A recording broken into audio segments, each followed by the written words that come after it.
కూడా సీక్వెల్స్ కు care of address గా మారింది. పాన్ ఇండియా స్టార్స్ గా మారిన ప్రభాస్, తారక్ లాంటి హీరోలు ఆల్రెడీ క్రేజీ సీక్వెల్స్ ను లైనప్ లో పెట్టారు. కానీ ఇప్పుడు ఆ సీక్వెల్స్ లో నటించే ఇంట్రెస్ట్ లేదంటున్నారు. స్టార్ హీరోల తీరు ఎవరికీ అర్థం కాకుండా ఉంది.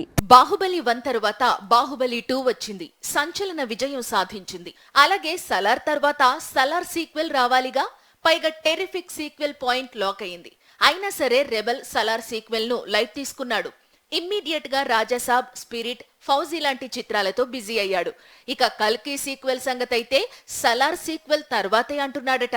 సీక్వెల్స్ విషయంలో రెబెల్ మాత్రమే కాదు, యంగ్ టైగర్ కూడా ఎందుకో వెనక్కి తగ్గాడు. సెప్టెంబర్లో దేవర రిలీజ్ ఉంది. నిజానికి నెక్స్ట్ ఇయర్ దేవర సీక్వెల్ రిలీజ్ కావాలి. కానీ జూనియర్ ఎన్టీఆర్ దేవర తర్వాత బాలీవుడ్ లో వార్ సీక్వెల్, ఆ తరువాత ప్రశాంత్ నీల్ మేకింగ్ లో తెరకెక్కే మూవీ రిలీజ్ అంటున్నాడు. ఈ 2 సినిమాలు విడుదలైన తర్వాతే దేవర సీక్వెల్ వస్తుందంటూ హింట్ ఇస్తున్నాడు.